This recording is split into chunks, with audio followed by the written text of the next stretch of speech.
Welcome to the channel, where we teach advanced level preparedness and encourage resilience through self-sustainability. If you would like to support our non-monetized channel, please consider using our Amazon affiliate or PayPal donation links in the description below. So what have I been up to? Well, you see it. So snowblowers are all gone and running perfect. And so been working on electronics. I'm probably gonna pivot to this a bit more during the cold months. So not only that, but small engine repair and stuff slows down anyway. This is a really good gig, doing circuit board work, and hey, I can do it. So this here in front of you is a PlayStation 4 board, and this one was given to me.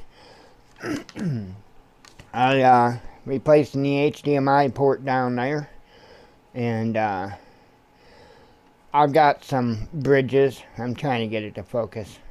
I've got some solder bridges in there that I got to deal with, but other than that, it's pretty well done. And then after I take care of all those, the solder bridges, there's like a couple. I'll take care of the solder bridges, and then I'll do one final check to make sure that I'm getting the right readings and nothing is amiss. And then what I will do is I will use the hot air gun right there, along with my larger soldering iron back there, and I'll really do a good job on getting those anchored. So they're just anchored now so that it doesn't move, so that, you know, I've just got it kind of half-ass anchored so it doesn't move while I'm making sure that all the legs are fine. Then once that's done, like I say, I'll use both. That way I can get the solder to flow really good all the way through the circuit board so that it holds that HDMI port better. So anyway, yesterday I got my favorite board back. It was a PlayStation 5 board, and it was the first one that I had done, first HDMI port I had done. Young man, it fell off the young man's desk, and so took out the HDMI port. So however, that was a much different experience, I'm sure, for both of us, because I had it in and out. So I got it the night before last, or the evening before last, and I had it done yesterday afternoon. So he picked it up, and he's good to go. He's a happy boy. So anyway, the first time it took me several days, and the reason why is because the number one rule is don't make it worse. Okay, that's the number one rule. And so I'm smart enough to know that these youngsters on YouTube, with the fancy equipment, with the good equipment, can whip my butt under the table with this stuff. So I'm not going to even attempt to try to mimic them when I'm starting out. I know better than that. So instead of trying to heat everything really, really good with the hot air and then just popping that baby off of there, what I did in the instance of that PS5 is I went and I desoldered every single leg so that I knew that every one of those legs was loose before I started moving that port out. Well, then the physical housing of the port broke on me, removing it. And so then I had to deal with stuck in legs in the board, which not a big deal, but it's just time consuming. It takes time. It's kind of the equivalent of a mechanic breaking a bolt off in a car. So kind of the equivalent to that. Kind of. It's not too bad if you used to working with, you know, stuff. You know, to me, it's not that big of a deal. Flood it good with solder. Make sure the solder is good, hot, and liquid. And then you just take something like a straight pin and poke the puppy out of there. So right here, I don't know how many other guys do this or don't do this, or they may not recommend it. They may I don't care. It works for me. It always has. I use these straight pin to clean out the leg holes whenever I'm working on, because most of my experience working on electronics, I've mentioned before, is single-sided boards like this. That's a single-sided board. It's a through-hole board, meaning that most of the components, the legs of them, go all the way through the board and solder on the back side, the bottom side. Surface mount board, totally different animal. The components, they may mount on both sides technically, but normally the components are just connected on one side of the board. And then there's, undoubtedly two sides of the board. So, yeah, fun times. So, like I say, this one was given to me. I had to repair this one. I had no broken, messed up pads or traces or anything like that on that PlayStation 5. Why? Because I took extra time to make sure that I didn't. I will put a picture up, and I think I've showed this before, but I'll put a picture up on screen. If you look above the date on this dime, you will see a capacitor, and it's just a tiny, tiny, tiny, tiny little component. And so I had to put one of those capacitors on the PS5. Well, now on this PS4, I did hot dog the old USB port off of there. Why? Because this board was given to me. And if I'm going to screw something up to where it's not going to work again, it's going to be mine. It's going to be something of mine, not something of somebody else's. So with the original USB port on this board, I did it like the pros do it. And I flooded everything good with low lead, low temp solder. Flooded everything good. And then I took my time. I heated up really, really, really, really good with hot air gun. And I did a good job. But I did pull two pads. So the very far pads on the left there, I yanked both of those puppies off.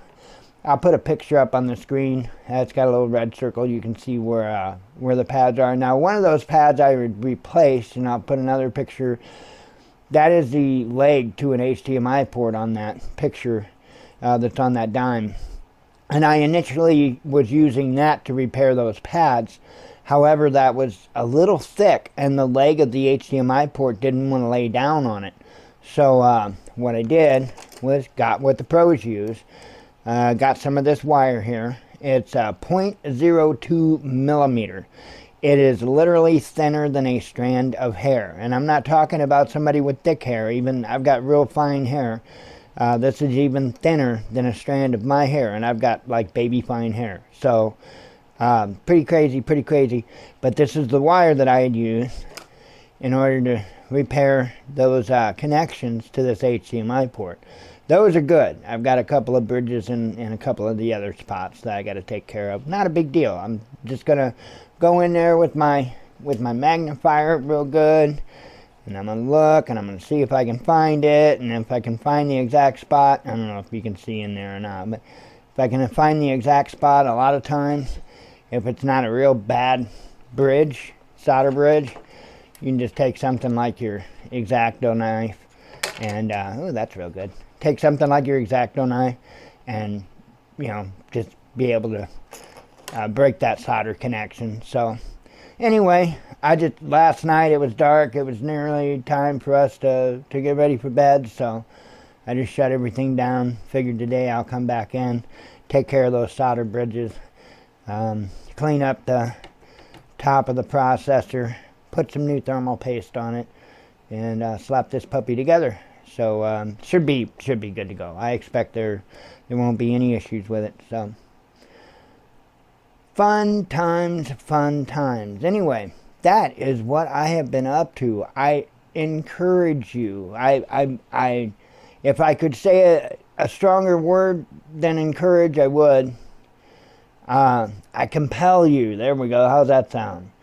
I compel you to keep building your skills. Okay? I'm 53 years old. I didn't think that I would ever start getting involved into doing surface mount work on electronic circuit boards. I didn't.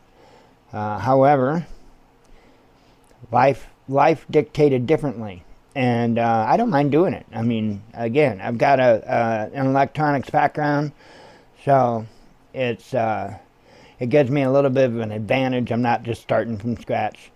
But there's a lot to be said for being able to work with tools, being able to work with your hands and stuff like that. And for each different type of things you do requires a different experience with different tools.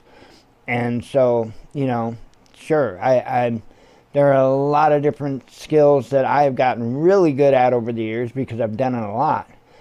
I haven't done a lot with electronics, like not as far as circuit boards, in a long time.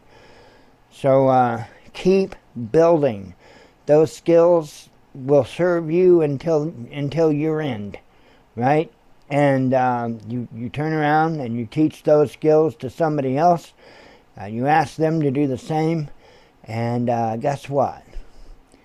You keep a perpetual line going of people that can do because this stuff's important, folks. I mean, these are game boards, okay? These are game systems. Woohoo, big deal.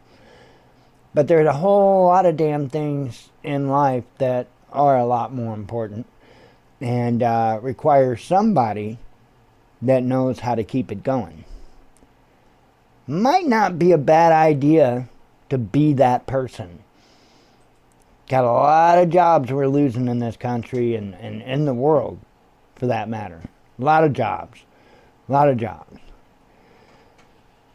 Being able to fix stuff, they're going to need that for a little while. Eventually the robots and AI will get good enough. But at least that field is safe for a little while. Anyway, keep building those skills. It's the one thing that nobody else can take away from you. And it's the one thing that you can squarely look in anybody else's eye and say, I had to work for that. You can't give knowledge. Not like that. No, you have to work for knowledge. You have to work for skills. You might be able to obtain that knowledge and those skills for free. But you have to, as far as free monetarily. But there is no getting out of investing the time. And anybody that's willing to invest the time to learn how to do more, my hat's off to you. Hope everybody has a great day. Shalom.